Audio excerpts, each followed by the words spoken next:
listen-only mode. Well, good afternoon, everyone. We're really delighted that you're able to join us today here as we present the information about Carton recycling, I should say, in Minnesota schools. The Recycling Association of Minnesota, also known as RAM, is a nonprofit organization. We're working to promote waste reduction, reuse, and recycling throughout the state and a little bit beyond. And RAM partners with manufacturers, commercial establishments, state agencies, counties, cities, and educational entities at all levels. And we have a really broad base of membership that includes individuals, public schools, waste and recycling haulers, national recycling companies, and of course those Minnesota manufacturers who make items like park benches and Wheaties boxes from the plastics and paper that are collected right here in Minnesota. We want to help recycling work for everyone in Minnesota. The Recycling Association began working with the Carton Council in 2013 as part of our Green Corps program, which is a program with the Pollution Control Agency, and it's a VISTA program, if that helps anyone. But we have the Green Corps program, and we were piloting a project to begin recycling cartons at a rural school in Minnesota, which turned out to be Otter Tail. Our scope has been expanded to working statewide with the Carton Council to assist any organization or recycling facility that would like to improve their recycling rates or just make things work a little better for recycling in their schools by adding carton recycling to their programs.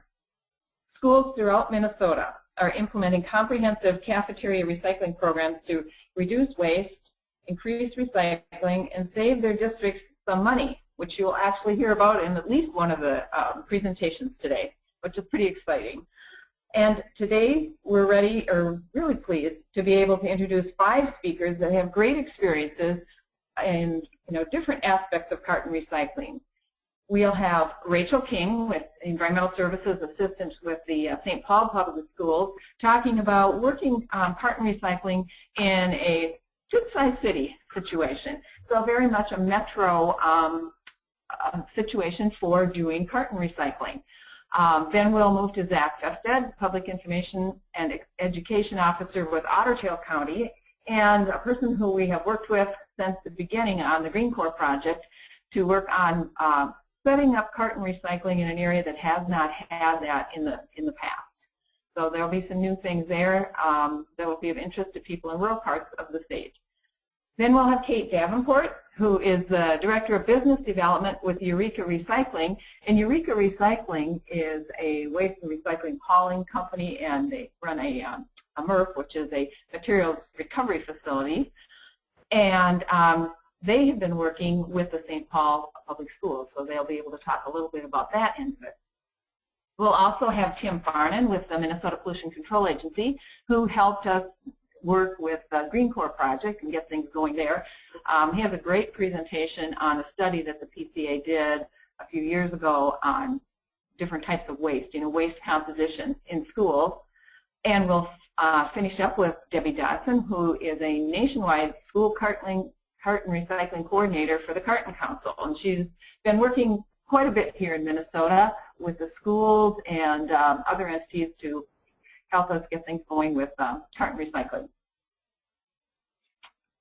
So I think before we get started, I just want to make sure that everyone is aware that if you have questions, we're delighted. You can use the question and answer feature, which will be on the side panel of your screen, to ask questions during the webinar. And the question and answers will be following the speaker presentations. We want to make sure we get all of our speaker presentations completed, and then we should have a half an hour left for question and answer. We will also have a recording of this webinar available after today on the RAM website, which is located here, and you'll see more information on that at the end. So at this point, I would really like to welcome Rachel to speak about the St. Paul Public Schools, and to say that the other RAM director and I were there last week and had a delightful time helping with the kickoff for carton recycling in the Groveland Park Elementary School. Go ahead, Rachel. Thanks, Brita. Can everyone hear me okay? Good? Yep. All right. So as we mentioned, I work for St. Paul Public Schools in the Environmental Services Group. We have been working on milk carton recycling for, well, about 2 years now overall, but implementation for about 6 months probably. So we started implementing milk carton recycling in our cafeterias in September, so the beginning of the school year. We decided to do a staggered rollout so that we could help provide volunteers in our cafeteria to make sure that the students were educated properly and could get help through their sort line instead of just making sure the schools were on their own. So as you can see, the image on the right is an image of our schedule that we created. We did about 3 schools per week, and then we skipped over weeks that had only 4 or 3 or no school days in them, like breaks, so that we could get a full 5 days with the students in each class. So we're in about 44 schools as of this morning, and we'll be in 57 by the end of the school year. We do have a few more buildings than that, some around 70. Some of them are too small to have the program. They're very individual schools, or some of them are admin sites, so they're not included in the milk carton program. So for our implementation process, we really kept each of the schools involved in what we were doing to make sure that they were all educated on the new program and had kind of their input on how each school would handle the program. So about 2 or 3 weeks prior to rolling out at each school, we would meet with some of the school staff. Typically your custodian, your head nutrition services person, principal, or another administrative person. And then oftentimes it was another staff person or someone that was responsible for recycling within that school. So we got together to discuss what the program would entail for each school, specifically how are the containers or the cartons going to be recycled, where are they going to go, teaching the students to empty the milk cartons prior to recycling them, things like that were discussed. And then about a week prior, we started rollouts on Monday. So oftentimes a Thursday or Friday before the rollout, the students would watch the new educational video that we created. And I'd be happy to send that to anybody that's interested in it. So that educated the students on the entire sorting process within the cafeteria, everything from trash to food waste, and then to the recycling at the end. So students got to see that. We also did assemblies to present it for kind of timing purposes if that worked out for that school.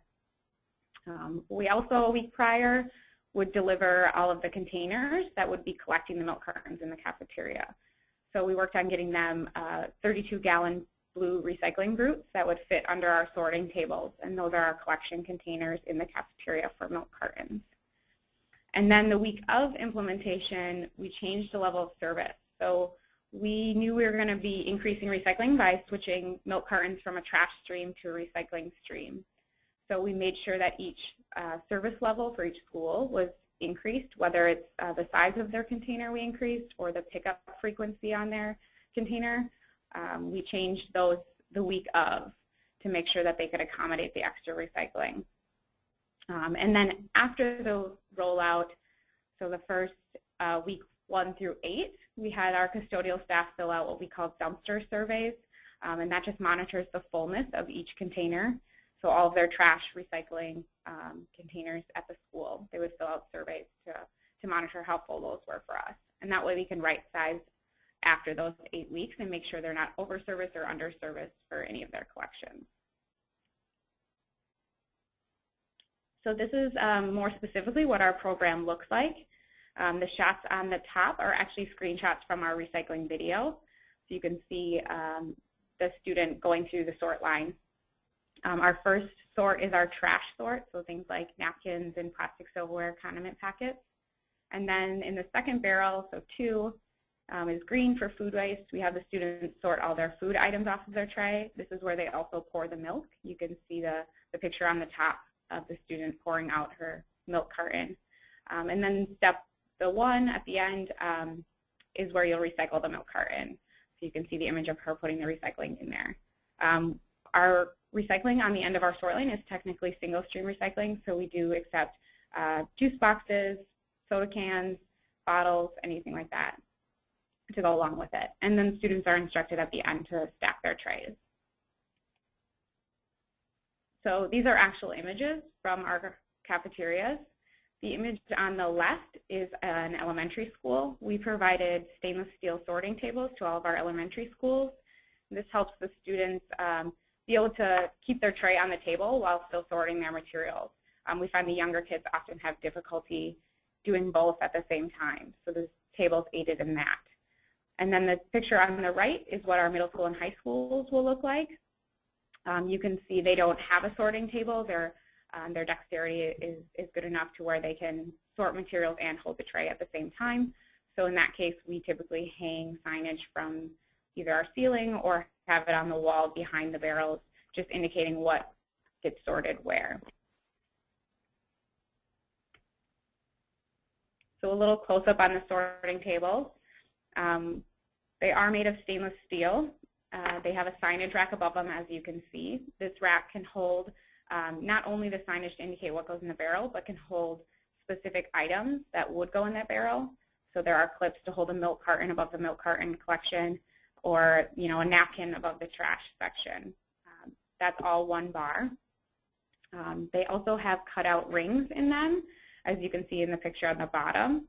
This is what our milk carton or recycling ring looks like. It has 2 square holes for cartons or juice boxes, and then 2 round holes to indicate you can put bottles and cans in there as well.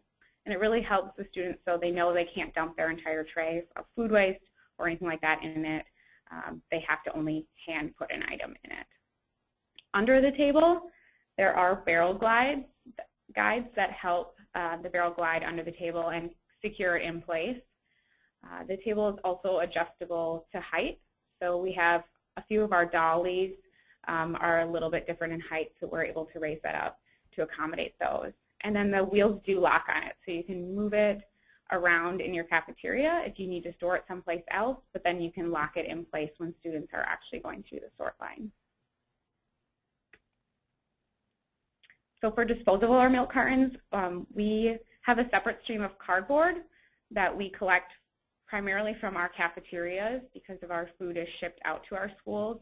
We have added our milk cartons to that cardboard stream and essentially single streamed our cardboard dumpsters. We do keep our milk cartons loose, so we line the bags or the collection containers in the cafeteria, but remove the bags when they're actually disposed of in our dumpster. They are commingled, like I said, with cardboard and collected as single stream, just like the classroom material is. And that is all I have. This is my contact information if anybody's interested in specific questions that we don't cover here.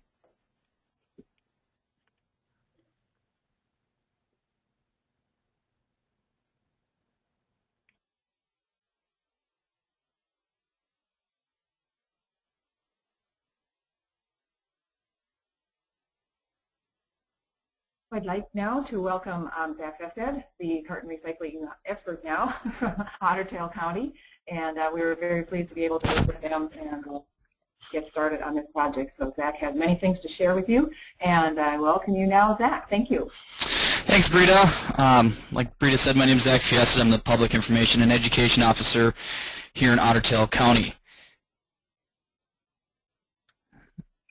And so what we're going to talk about today, just kind of a brief overview, little introduction, an overview of our county, the timeline of what we've done, the collection of the cartons, the participating schools, what happens after collection in our recycling center, and then talk about some of the benefits of participating along with some statistics, and also the obstacles and challenges that we've had and some ideas for best practices.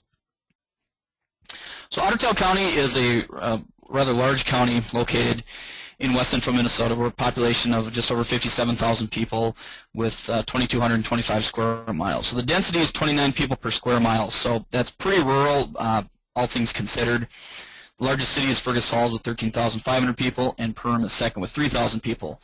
We have 8 school districts, 2 hospitals, 1 community college, and several nursing homes, including a veterans home. All of those are large milk carton producing facilities, so those are a lot of the facilities that we've targeted. We're a bit unique in that all recycling is handled by the county. No private hauler in Otter Tail County provides recycling service. It's all done on the county level. And that's sometimes confusing to people. They don't understand that we don't have the waste managements, we don't have the other larger haulers that provide recycling service. So the county handles all of that. And we recycle about 4,500 tons of material annually. So the milk collection details, the 2 schools that we have participating, what we're asking them to do is to empty them into a bucket or into a trash can. We're really discouraging them from dumping it into the garbage itself just because of the mess that's associated with it and then the waste or the weight that comes with it. And so schools always come up with their kind of own ways of doing it, and emptying it into a bucket or pouring down the sink are some ways that they've been able to do that. And then in the lunchroom itself, they usually have a separate bin just for cartons. We operate source separated, so we do not have commingled recycling. So all milk cartons, when they're going to be recycled, have to be by themselves. And we've all used some bins from the Carton Council to do that. And the container can be lined, but the cartons need to go into the dumpster itself without a bag. They cannot be contained in a bag, and that's for drying purposes. So in Parker's Prairie, which is one of the 2 participating schools, this is Roger Rewitzer. He's a head custodian there, very, very passionate about this. He's actually built this dumping station here for milk cartons, and so the students dump the milk into buckets through that dumping station right there, so it works out really, really, really well. And this is what those bins look like in the hallways and the lunchroom of the schools that were provided by the Carton Council. They're about 45 gallons. Carton Council will provide 1 to each school. They send 5 for our county, and they're all being used out in our schools right now, and there is no cost to them. This is what the canister looks like in New York Mills, and when I say recycling canister, this is the recycling service that we provide in Otter Tail County. So we do not have any curbside outside of Fergus Falls and the city of Perham, so anytime there's rural areas, we have these canisters placed within 5 miles of any resident in the county, and they can drop off the recyclables at any time into one of these. And we also provide these to any school that wants one. And out of the 8 school districts, I believe we have these at 7 of them now. So every school has recycling right on location right there. And if you look at this picture, you can see that there's 4 black doors, and each one of those represents a compartment in the recycling canister itself, and that's designated for each different material. And what we've done is we've just designated one of those compartments, which is the largest one, for milk cartons. And so what we do is we pick this carton or this canister up usually once every 3 or 4 weeks and bring it back to our recycling facility where it gets dumped. So that's all the cartons are getting from the school itself to our recycling center. These canisters are approximately 36 yards in size, so they're very large. It does take a large truck to transport them. So after collection, after they're picked up, they come into our facility. We operate a clean MRF in the city of Fergus Falls for recycling materials only. And the stipulations are the cartons need to be dry, and that's one of the reasons why the cartons have to be outside of the bags in those recycling canisters so they have a chance to dry. We also need a large volume of these to make because everything that comes into our facility, we end up baling it. For those who aren't maybe close to MRFs and see how they work, everything's baled just like a bale of hay, and it gets compacted very tightly and tied off with baling wire. It takes what we estimate about 54,000 cartons to make 1 bale. And then once we get these bales, we're going to send them to an end market where they're going to get recycled. And that was a challenge for us to find that end market. But what we're doing is using our existing paper market in St. Paul that accepts a lot of our paper recycling, office paper, magazines, paperboard, things of that nature. So we're able to kind of tag along with the stuff that we're already sending down to St. Paul. St. Paul's about 200 miles from us, so it is kind of a significant distance. So that saves us quite a bit of money. So here's just some pictures of this entering our facility. This is our tipping floor, and that's the trucks tipping the cartons out of the canisters itself. So as you can see, there's very few bags that are containing cartons in there coming out, so that's how we want to see it. And for the most part, all those were dry, and it's separated from all the other recyclables that are in there. So once they've come in, we push them into our baler, and then they just get baled into that really tight bale that you see to the right there. So those were cartons taken from 2 schools over 3 weeks, and that made about 1/3 of a full-size bale. So it's quite a bit less than that 54,000 cartons that we were targeted, but we were still able to make it into a bale and get those compacted pretty tightly. So Parker's Prairie, which has been one of the 2 schools participating, we did get some statistics from them. Before they started carton recycling on site, they had 2 dumpsters along with 5 55-gallon barrels that they were using to collect all their waste. And their waste hauler was making 2 trips per week to pick it up, and their bill was $775 a month for those waste hauler services. After carton recycling, this has been implemented since the beginning of the school year, so we're working on 6 or 7 months. They're down to 1 dumpster a week that's usually no more full than 3/4. They don't have any more of those 55-gallon barrels, and their waste hauler only has to make 1 trip per week. And their bill now is down to $584 a month for those services. So based on that, right now they're saving $191 a month by recycling milk cartons. So a pretty significant amount when you think about how much your waste bill is being reduced. And the kids love recycling the milk cartons. They're very on board with it. As you can see this picture here, it's something that they picked up on and like doing it, and there's something they're excited about. So that's excellent. So carton loads come into our facility about once every 3 to 4 weeks. We've had 5 loads so far. I'm anticipating our 6th one to come in pretty soon. And each time we bail those, and again, this is coming from 2 schools, the average weight is about 800 pounds. And we have recycled so far about 2 tons worth of milk cartons from the waste stream that have been recycled. And then they don't sit in our facility too long because we're sending out paper probably once a month to our recycler in St. Paul. And so they only sit here for probably 2 weeks before they're sent out with the rest of our papers. So the benefits of participating that we've seen, schools are saving money by reducing their overall garbage waste generation. We saw that with Parker's Prairie, that they're saving $191 a month. I haven't had a chance to get statistics from New York Mills yet, but I would guess they would kind of say the same thing. And as far as the Minnesota waste hierarchy goes, it's a favorable program because we are recycling, which is higher up than both incineration and landfilling. So it's a good thing there. We operate the PERM Resource Recovery Facility, which is an incinerator with waste or with energy recovery, so we're generating steam in that. We recently expanded, and part of our capital grant that we applied for and received is that we have to increase our recycling numbers, and we set some higher goals. So we're looking for more materials to add to our recycling stream, milk cartons being one of them. Our county commissioners are very, very strong proponents of recycling, so we get support from them. And then as part of my job is educating children on the benefits of recycling, and source reduction is a huge, huge component of it. So this is one more thing that we're able to explain to all the kids.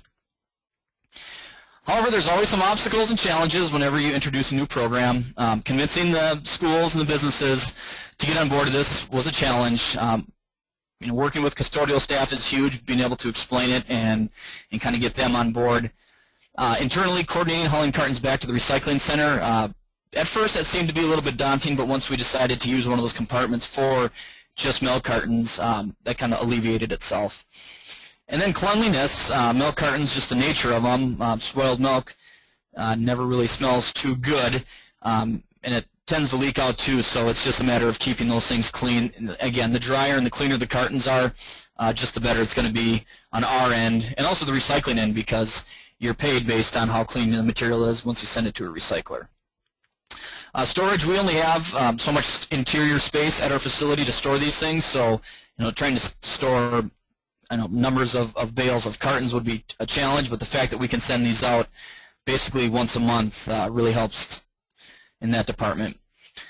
Probably the greatest challenge was finding an end market that will take them. Right now our cartons are ending up at a paper mill in Green Bay, Wisconsin, and that's probably 8 hours directly from here, so sending them over there would be very cost prohibitive, but the fact that we can use our paper market in St. Paul alleviates that. So finding that was really a huge component to make this program work. And also, when we're looking into this currently is what would be a better way of collection, a dumpster or a recycling canister? If we went to a dumpster, we would need a special collection route that would just pick them up, but we do have an extra packer truck here on site that could go do it. I believe if we get more schools on board, we're probably going to go this route, provide those schools with some of those canisters, and then we can service them probably less often, which would be more preferable. And again, working on that contamination, I would say the schools are doing an excellent job right now by cleaning out the cartons and making sure they don't have leftover milk in them, and making sure that they're dry. So they're really doing a good job, and that just comes with education, communication with them, answering any questions that they might have. we've seen this in the winter with frozen cartons and canisters. Anytime the temperature drops below freezing, anything that's liquid in there is going to freeze up. So when a lot of these canisters come in, that bottom layer is stuck solid to the bottom of the canister. So we've had to end up scraping a lot of those out, and that gets to be kind of a pain. Possibly moving to a dumpster would alleviate some of that problem as well. So some best practices that I have seen that I would recommend anybody that is looking into doing this is to get the custodian, the superintendent, principal, and or food service director on board.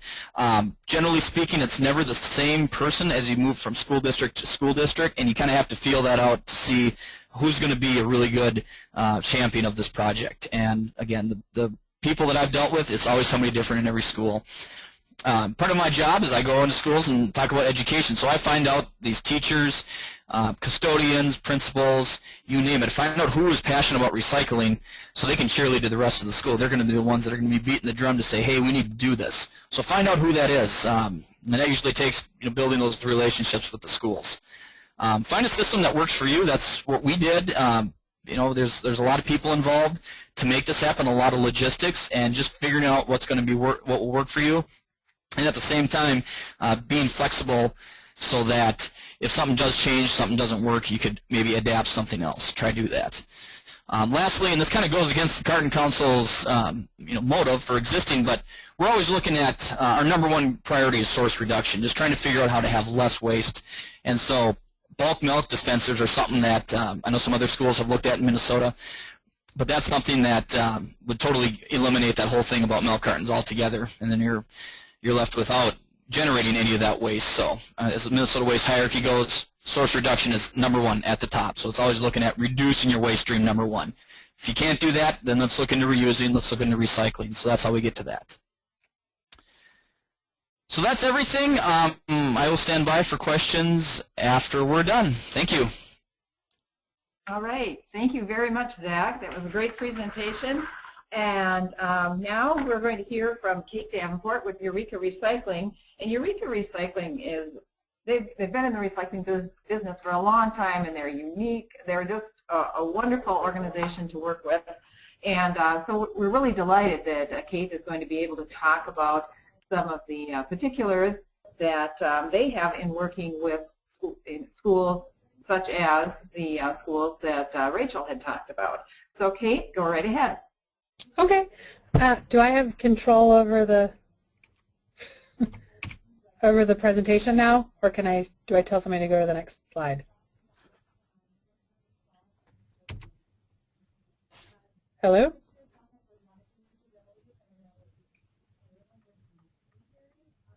Kate, you should have control. Okay.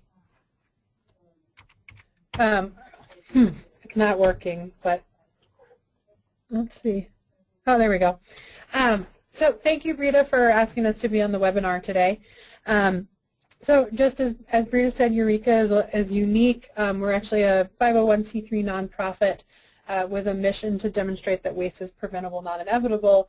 And we utilize operations on the collections and on the processing side to be a part of that demonstration. So we have a material recovery facility here in the Twin Cities where we process recycling collected both on the residential level and on the commercial level. And we've been working with St. Paul Public Schools for many years and worked with them on the transition to doing carton recycling. So that's a picture of folks in our MRF. So really what we're trying to do is identify and understand and overcome the obstacles to zero waste. So we're almost a laboratory in many ways. And so again, we're utilizing our MRF and our collections to really understand where are the opportunities, where are we not getting to zero waste, and how can we get there. And so cartons have actually been a part of our lab for many years now. We worked with Tetra Pak many years back before the Carton Council to start looking at this issue of cartons, and we were one of the first, if not the first, MRFs in the country to start doing carton recycling several years ago. And so we've been kind of digging into this carton issue for a long time, and you heard Zach allude to this before, but one of the biggest challenges with cartons is the milk residue in them, and how to address that issue so that when you're sending cartons to the end market where they actually get recycled, that you don't have material that's highly contaminated. So we've been working with the carton industry for many years, and I would say that that collaboration between the processor or the sorting facility of the MRF and the end market where the material actually gets recycled into new products is vital to adding new materials to a program. And the Carton Council has been really a great partner in figuring out how to work together, how everybody in the chain can kind of work together, and where the investments need to be made. So I would just highlight here that one of the pieces for us as a MRF has been the support of the industry, that being Tetra Pak and then the Carton Council, in supporting MRFs to get the technology and the investments that they need to recycle cartons, because it's pretty basic. But in order for cartons to get recycled, they need to be sorted out of the single stream material so that they can be sent to an end market as cartons to be recycled. The piece about cartons, the piece that is recycled in the cartons is the fiber in that carton. And so, but because it has a plastic layer on it, it can't go just in with the other fiber. It has to be recycled in a different manner, and that's why having it sorted separately from all the other materials coming into the MRF is key. Now, one of the reasons that MRFs have been able to add this material is because the Carton Council has invested and helped provide some of the technology to make that possible, to sort that out. And so I do just want to commend the Carton Council for doing that. And I think that is an example that relates to other products. As our communities and our societies look at adding different types of material to the stream, it's really important to look at where investments are needed to make sure that that material gets recycled, and who helps in that investment. And that's why one of the things that at Eureka that we're really looking at is extended producer responsibility, so that producers are really invested and engaged in that, in looking at how to get more recycled. And so we as a MRF have actually received investment from the Carton Council, both when we were a dual stream facility and then when we went single stream, to put in the necessary equipment to make sure that cartons get recycled. So the other side of that, and I think Rachel highlighted this as well as Zach, is one of the other key aspects to cartons getting recycled and MRFs being able to do this is the education. So without the education that makes sure that the milk is poured out of the cartons before it comes to the recycling center, none of this would work. And so that has been really key. And I mean, again, I commend the Carton Council for investing in the education side of things, not just the technology piece of things, but the education side of things on the collection side. And that education has been really key in terms of maintaining quality of the material coming into our facility, so that we can maintain quality when we bale it up and sell it to the market that then recycles it into new products. And the last thing I would say is we see that cartons they're honestly less than 1% of the stream that comes into our facility. Now again, we're taking material from schools, from residents at the curb, from commercial facilities. And so one of the biggest barriers, I think, and one of the biggest challenges to be overcome is to really let people know that they can recycle cartons. And I know the Carton Council is working on this, but we're pretty sure that we're not capturing all the cartons that are out there in the stream, and so there is still a lot of investment that needs to be made in educating the community at large that cartons can go into the recycling container. And now that you have more and more MRFs that are able to recycle cartons as a result of kind of the promotion of all of this by the Carton Council, now you need to get the education out there to catch people up to that. They can put it in their bin. And I think, you know, recycling cartons in schools is a real key piece to that, because what better place to educate our community than with our kids. And I mean, the last piece I will just hit on is, again, that education at the source in terms of getting the milk out is really, really key. And we need to make sure that we continue to invest in that and continue to monitor that, because if we don't, and there's any backsliding, that can really damage the ability of MRFs to market that material. Zach touched on this as well. And if that happens and there's no market to send it to, then that material won't get recycled. So I think continued investment in education and to continued communication between the MRF and the collector and the school is very, very key for any of this to be successful. And that you need to make sure that quality is still being maintained and that education is being maintained. So I'll leave it to that and pass it to the next presenter. All right, thank you so much, Kate. That was a wonderful presentation, and I learned something from everybody's presentation, even though I think I know it all. I don't. At any rate, thank you. And now I'd like to welcome Tim Farnham from the Minnesota Pollution Control Agency. And Tim has been a great resource in working on this Carton project. He was kind of a Green Corps project manager and helped RAM and our Green Corps project quite a bit as we got started with the carton recycling project. And this waste composition study should be really, really useful. It was to us. So Tim, we're looking forward to looking at your slides and hearing a little bit about the information you can provide. Thank you. Thanks, Brita.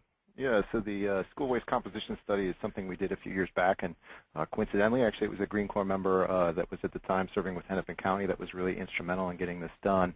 But this project involved looking at the trash that comes out of schools and really trying to assess what's in there, what opportunity is there to increase recycling, reduce waste, and increase composting. Let's see. Okay, I do have control. There we go. So, the purpose of the study really was, again, just to figure out how much waste is generated by schools, to look at the amount of waste that we could recycle, compost, or send to livestock. As you know, organics recycling is really something we're trending towards in the state and hope to increase. Figuring out how well we're doing. In Minnesota, schools are required to recycle at least 3 materials, but that doesn't necessarily mean they have great recycling programs. So trying to assess how many recyclables or compostable materials are ending up in the trash bin instead of the recycling bin. And then, looking at the quality of those recyclables, as some of the other presenters had mentioned, ensuring that we get clean material, the types of materials we want in those bins is really important to the success of the program. And then, of course, we wanted to know how prominent every different item was within the trash stream. So, looking at how much paper there is, how much food waste, et cetera. We looked around for other studies, hoping that we wouldn't have to dig through the trash ourselves, but one of the problems we found was that most of those studies were looking only at the materials that people had put in trash bins. And so for this study, we looked at not only what was thrown in the trash bins, but what was thrown in recycling bins. And these schools also happened to have composting programs, so we looked at the material that they were putting in compost bins as well. So really the hope and design of the study was intended to capture everything that gets discarded at the schools, whether it was recycled, composted, or thrown in the trash bins. And we looked at 6 different schools for this study. We picked schools that we thought had characteristics that were fairly average and fairly similar to other schools around the state. We had 2 elementary schools, 2 middle schools, and 2 high schools, so we looked at kind of all grade levels. We also looked at the waste that was generated over 2 days. We talked to some of our statisticians, and as you might know, it's kind of difficult to get a representative sample when you're pulling over a long period of time, and so we used the census method instead. So this was everything that ended up in the trash bins and recycle bins on a 2-day period, just in the middle of the school year.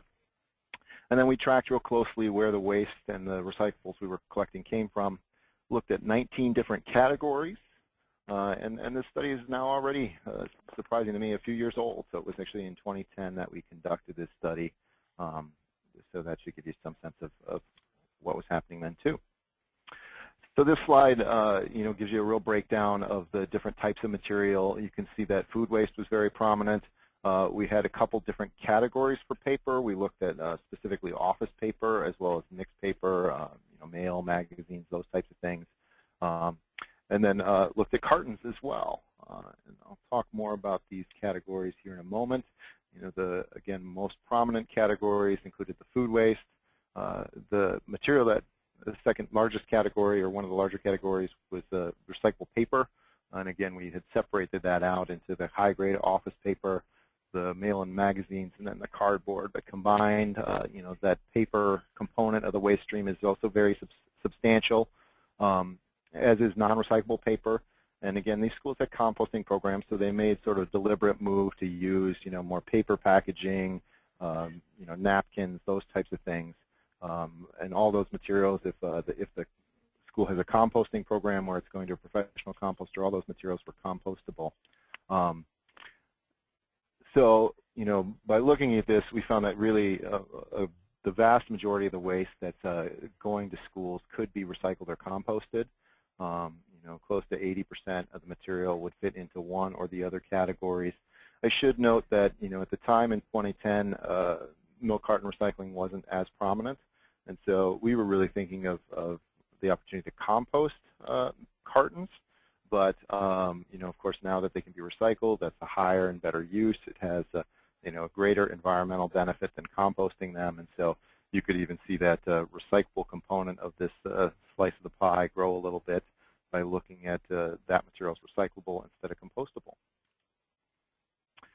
So milk cartons were close to 4% of the waste that were generated by schools, and I think it's really important to note that that's by weight. That's typically how we do these kinds of composition studies, but they're of course a pretty voluminous material. So I think some of the slides that the earlier presenters had, I know Zach had one, noting just that they were really able to reduce the size of containers both in their lunchroom as well as the size of their trash containers.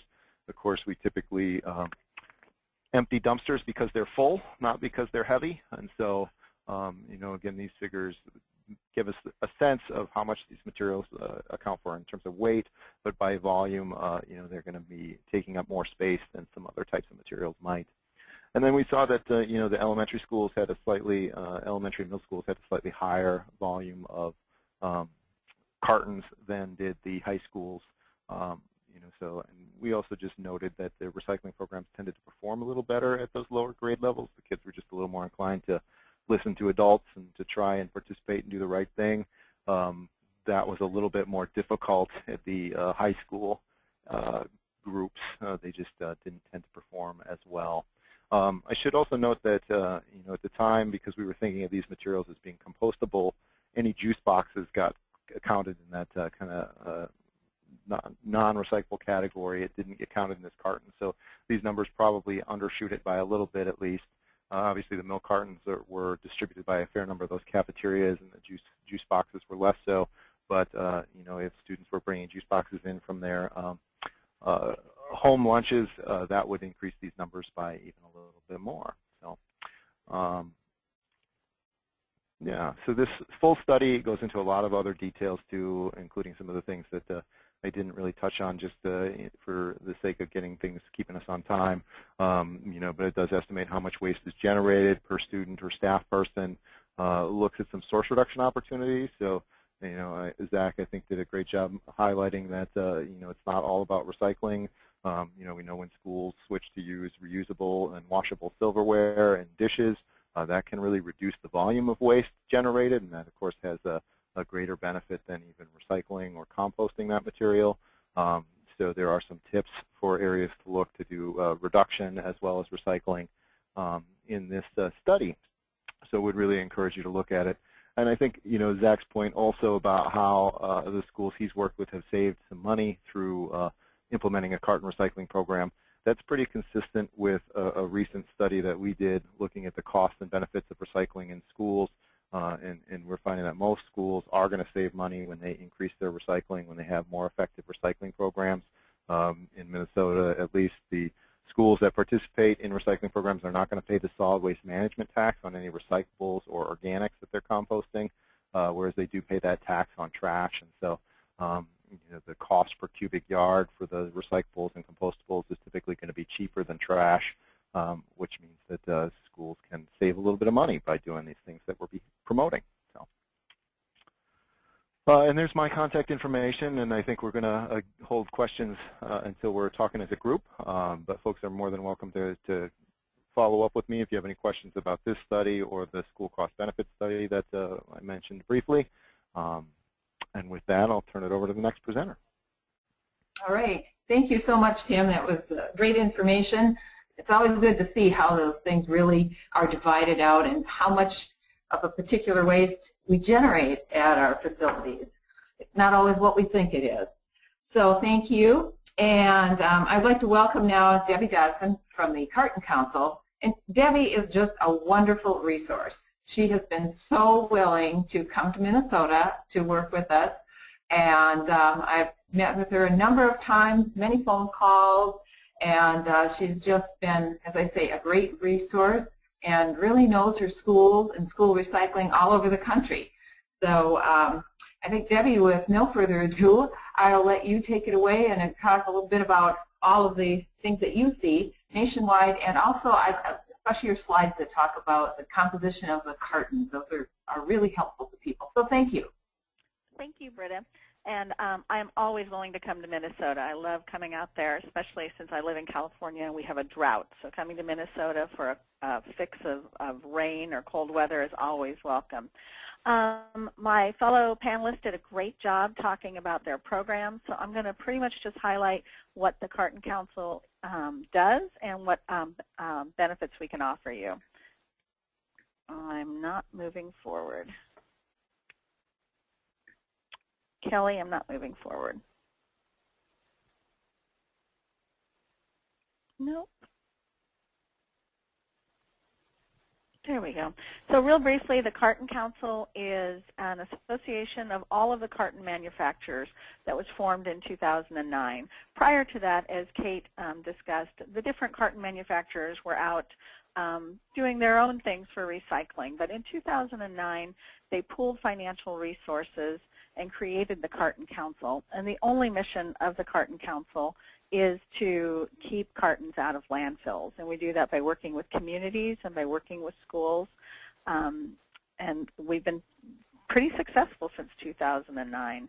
In under 5 years, we've brought carton recycling to more than half of U.S. households. In 2009, I believe 18% of the U.S. could recycle their cartons, and now we're at over 53%. So it's a huge jump in carton recycling. And how we've done that is by working with all levels of carton generators. So whether it's through communities and curbside programs, drop-off programs, institutions like hospitals and correctional facilities, and then schools, all of those cartons, all of those are major generators of cartons. We want them going to MRFs, and we want them going to end market. I think we've already touched on this, but I wanted to throw in a quick slide.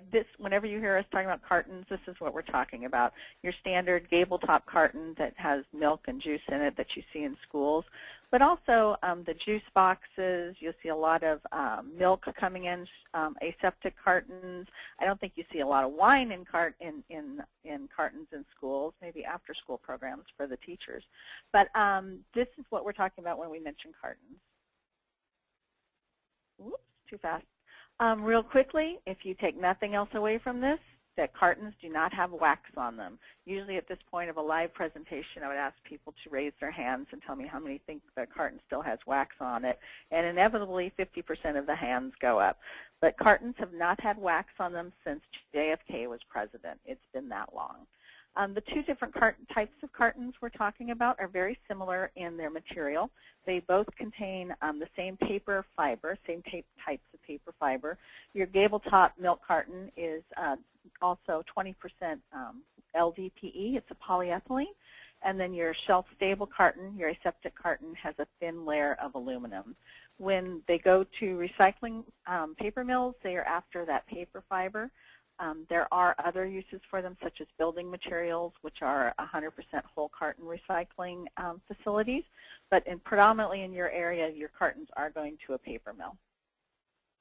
Real quickly, I know that a lot of the people on the call might know how cartons are recycled, but this is kind of the life cycle of a carton. They go to a MRF, like Eureka, which Kate was talking about.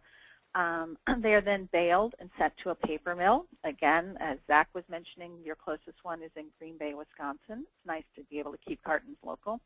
At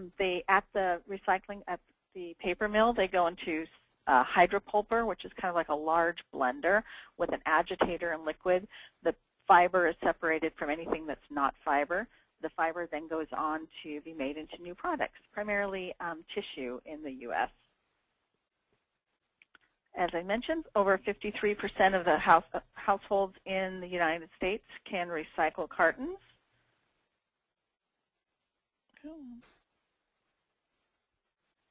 And as you can see, Minnesota is above average. You have 67% of Minnesota can now recycle their cartons. This map indicates the darker green areas is full access, so those counties have full, everyone in those counties can recycle cartons. And as it gets lighter gray, there's a little bit less access. Of course, we want to see the entire state as dark green. But just judging from where your county is, you can kind of tell where the access is. We are working to bring recycling to all of Minnesota, but this is what the current status. Why is school cartons, why are they important to the program? Because, first of all, sorry about that, carton recycling, we need to find out if it's available in your area. So you'd go to recyclecartons.com, put in your zip code, and you would find out if it's available in your area. If it's available in your area, you can probably check with your waste hauler and find out if they accept them, and schools are most likely to recycle. What we like to say is if you can recycle at home, you can recycle at schools. We know that schools districts often use different waste haulers than the community, but usually there's an overlap and they can all be recycled. Our data is a little bit different than what Tim just mentioned. We usually start programs in elementary schools. I know he just mentioned that in the waste audit they did, that middle schools number was a little bit higher, but our experience is that elementary schools generate the most cartons, and then as you can see it drops off from middle and high. So when we do start our programs, we focus on elementary schools because again the kids are more trainable, and that's where the cartons are. One elementary school, average size of 400 students, generates 180 cartons a year per student, and that adds up to over 2,000 pounds of cartons a year. As you can see, it's a lot of cartons that we need to get out of the landfill and into the recycling program. These are the program basics: drink, empty, recycle. We're going to just whip through those real fast. This is a cool poster that we have available, by the way. What doesn't work? We need those cartons emptied. Wet and smelly cartons do not work, and I'm happy to see that my other panelists were all taking the cartons out of the plastic bags. This is a bag of cartons. What happens is that when they're sealed up in a plastic bag, any moisture that is in the carton will continue to multiply. So the carton, that bag eventually will saturate the fiber in the carton, and by the time the carton gets to that paper mill, if the fiber has been saturated with moisture, it will be worthless. You've just basically just moved trash from your school district to a paper mill. Yeah, I think that's a good picture of why we don't want to do this. What does work is dry cartons. And so we're going to walk through some programs and some steps here real quick. Empty your cartons. These are just custodian-invented methods. These are pretty low-key solutions to how to get the cartons empty. Bottom line, we want them empty. Different solutions that have other custodians have come up with. I like to include this program. Rachel had a great slide of how you should put together an assembly line. This is an example of not a great assembly line. The signs are way too high. This is an elementary school. Your students are never going to look up that high. There's no clear direction on how students should disassemble their lunches. Just like they learned how to assemble their lunches when they go through, when they arrive in school and have never stood in the line for cafeteria before, we now teach them how to disassemble their lunches. This one, it's monitored by a single custodian who, if she's called away for any kind of a spill or other task, it's just a mess. So I like to include this as a slide of what not to do. This is a slide of another slide of Rachel's program. Again, beautiful. What you can see is that there's signage at eye level. There's signage above eye level. There's examples of the materials hanging from the clips. There's the color coding to, again, give students a visual of this is different. We need to, pay attention here. Only cartons can go in the small hole along with cans. So this is a great example of just they're doing everything right here. Not everyone can afford a beautiful stainless steel sorting station. So again, these are just simple examples of less sophisticated collection programs, but again, very clear, height appropriate for the population that's going to be recycling. Great examples. Real quickly, no one system fits any one school. These are just clever custodians who came up with their own way to collect the milk or do a sorting station. It's really about what works for your school, what your budget is. So don't feel like you have to follow these models other than we do need those cartons emptied. Don't feel like you have to do this by yourself. A lot of school districts set up green teams. They find those carton champions. This particular program in Oregon, they had great custodians who invented the programs. One of them developed her own monetary system to reward kids who wanted to work in the recycling line. So she would pay them every week with her own Sarah bucks, and then every 2 weeks they could go shopping in her store that she had stocked with donated items or dollar store items. It was just really a great custodian. I find that when you have a great custodian, I mean, your program is just going to be excellent. And then use that custodian as your poster child as you move forward. Involve the kids in getting excited about the program. Carton recycling poster contest is a great idea. Have them around the school. Again, let the students take ownership of the program.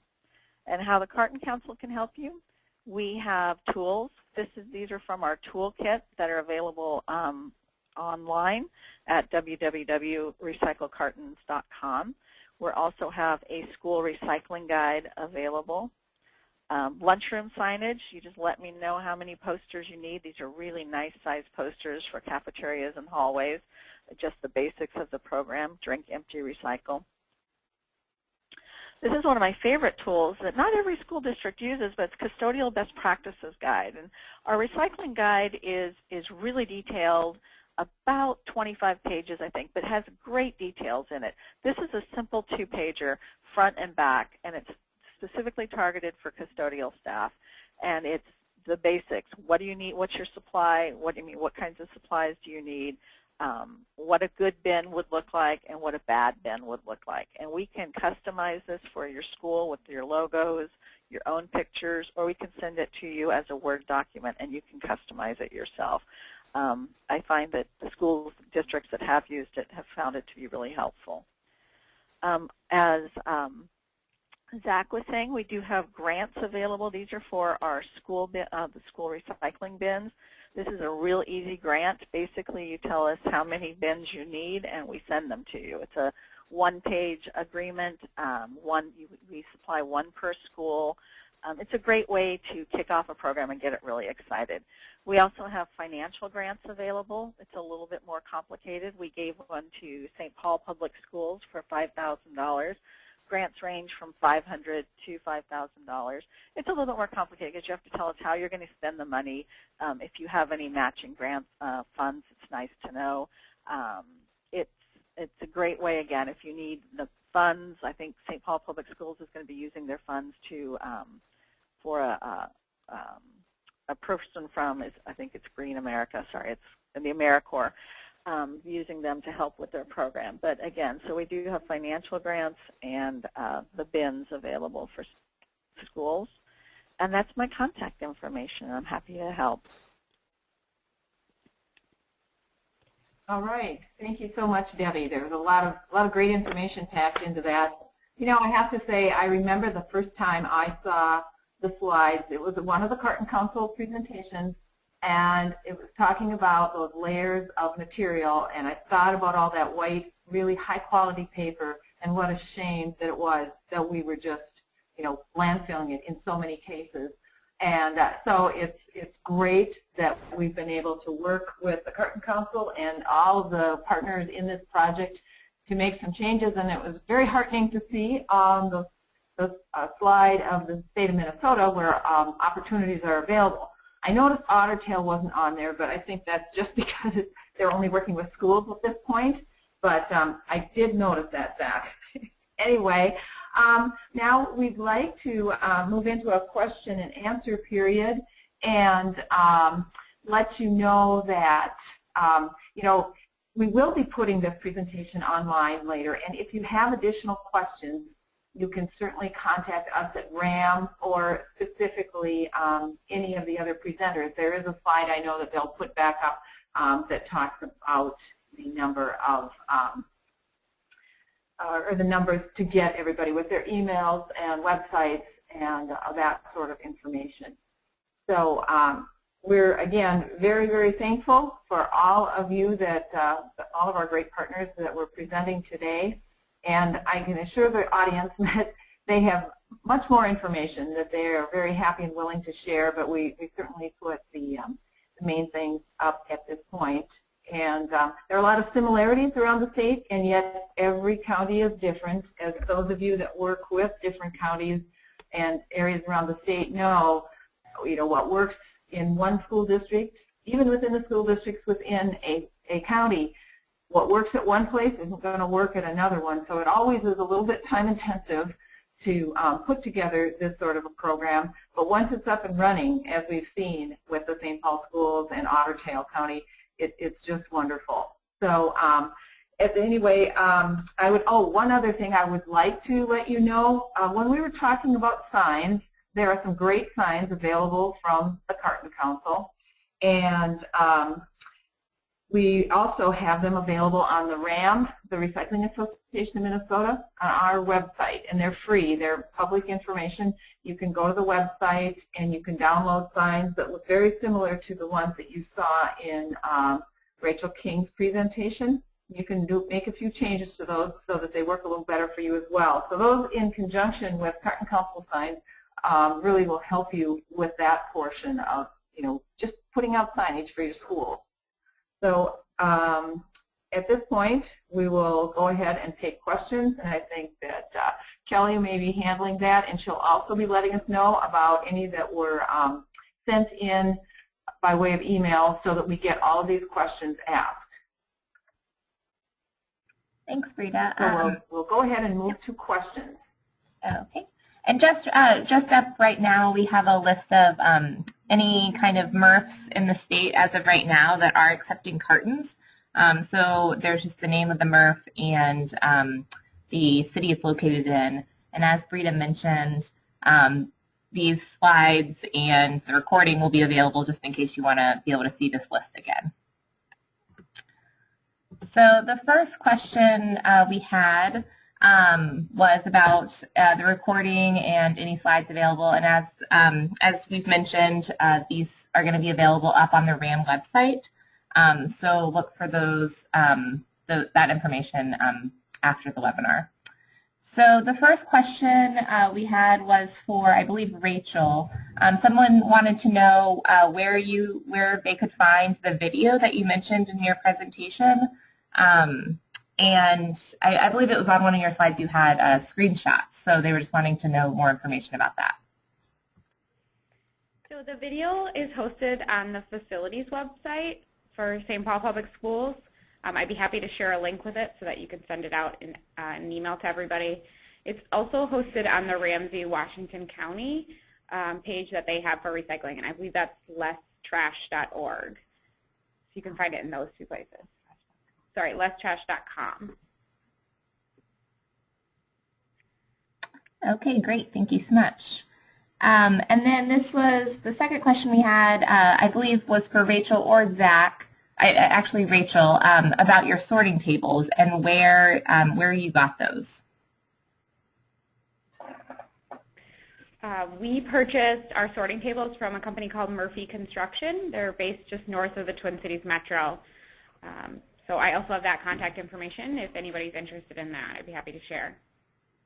Okay, and I'll go ahead and there's some contact information for all the speakers just in case you have follow-up questions or would like to ask more specific questions about the sorting tables or anything like that. So the next question was about if a program is single stream, do you need to empty the bags of cartons? So that could be any speaker free game to answer. I can answer that question. This is Kate. Hello? Okay, go ahead. Yes. they do need to be emptied. I think Debbie hinted on this before, but I think there are two reasons that they need to be emptied from the plastic bags. One is most MRFs don't want those plastic bags. The plastic bags wreak havoc on our equipment and they wrap around pieces of equipment, and so in general we don't want the plastic bags. In order for us to be able to sort those cartons, we need to get them out of the plastic bag. So putting them in the plastic bag actually brings contamination into our facility and makes it more difficult for us and actually increases the possibility that the cartons won't get sorted into the right place and recycled. When they're in plastic bags, many MRFs have policies where if it's in a plastic bag tied that they won't touch it due to health and safety concerns. But the other reason is if you keep it in that plastic bag and there's any moisture in those cartons, it can fester. And if you saw Debbie's pictures there, you could see what happens when it festers. And again, even if we do get the cartons into the right place in the sorting process, if there's increased contamination in there, then that's not something that the end market wants where the carton gets recycled. So in general, in single stream facilities, we do not want material in plastic bags, cartons or anything else. It causes an extra layer of processing and increases contamination throughout the facility. So I think that answers the question. Great, thank you so much. Did anyone else have any follow-up to that?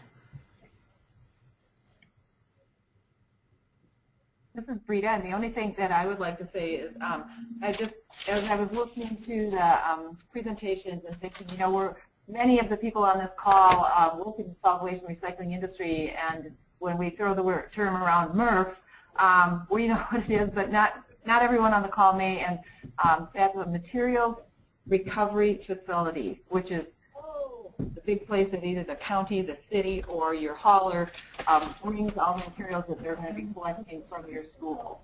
So not everybody has even been to a MRF, but we certainly recommend that everyone make it. Yep, it's wonderful. And one other thing I would like to explain is just, I believe Kate mentioned this, that was producer responsibility. And for, again, a number of you have worked with that, but not everyone. And what that means is basically, as it says, having the person, or not person, but the organization, the manufacturer, the group that makes the item, whether it's a bottle or a carton or a computer, have some responsibility in dealing with it at the end of its life, rather than just leaving the schools and cities to figure out what to do with it. And that's an important concept, and I wanted to make sure that we had talked about that a little bit. So go ahead with any other questions. Well, you actually just answered our last question about what a MRF was. So that was all the questions we have. Oh, actually, we just got one more. Would anyone, let's see.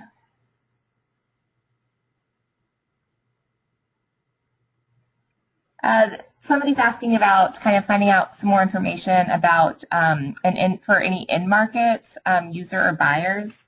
They're in East Central Minnesota and have a school that's wanting to recycle milk cartons. Yeah, if that person wanted to reach out to me, I'd be happy, this is Debbie, be happy to help them connect.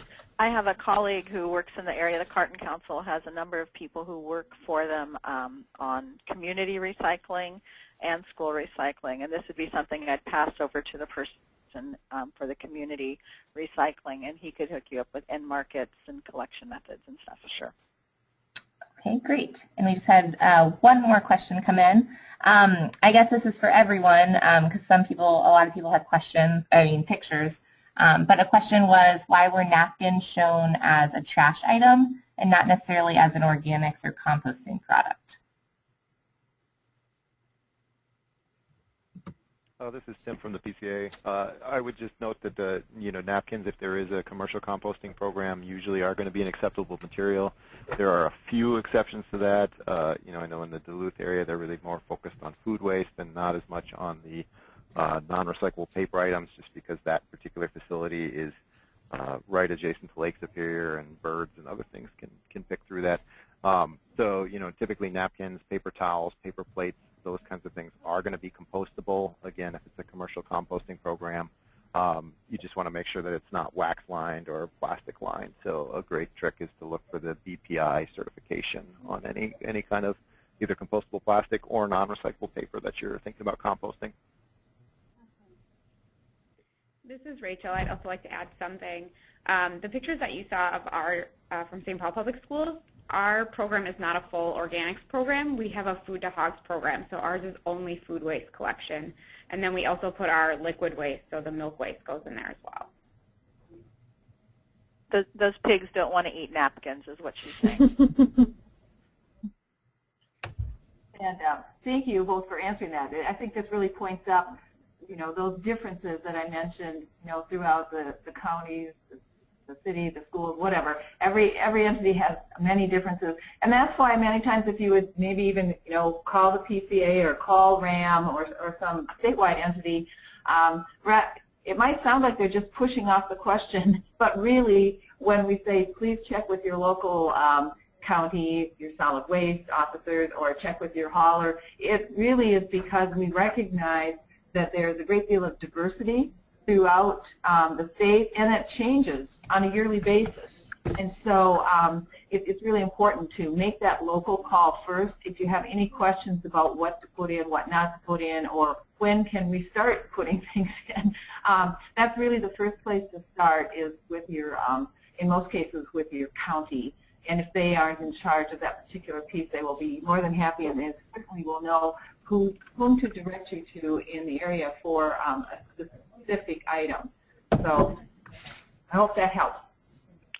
And this is Debbie, and what I'd like to add is that since the beginning of the Carton Council, as you can see, we've expanded carton recycling pretty dramatically. So if you do go to recyclecartons.com or contact your county and find out that they're currently not taking cartons, check back every once in a while, like every year, and see if they're now accepting cartons, because we continue to work on every region in the state, and our goal, of course, is to make carton recycling available to everyone. But if you do hit a wall, just come back in a year, keep my contact information, ask me every once in a while, because we do want to see that everyone's recycling their cartons.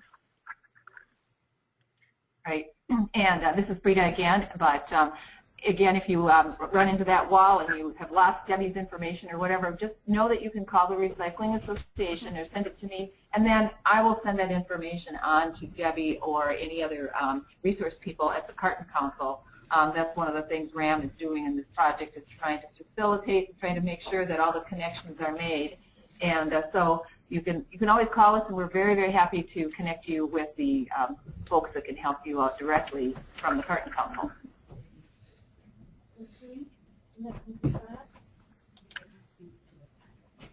Great. Well, Brita, if you have any last words, those were all the questions that we got so far. I think we're ready to end. All right. Well, thank you. And I just really, really want to thank all of you participants that tuned in today. We were very pleased that it was such a large number, and we're hoping that we can help all of you with any questions you might have, help direct you in any direction that you might be curious about, who should I call or who don't I call. But we want to help facilitate, and we work with the counties, the cities, and Carton Council and anyone else that's involved, our haulers, as closely as we can to try to make sure that everybody gets their questions answered and everything is addressed usefully to people. So thank you very much for your participation, and feel free again to contact us at the Recycling Association with any further questions, and we will be putting that material on our website soon. So thank you very much, and have a great day.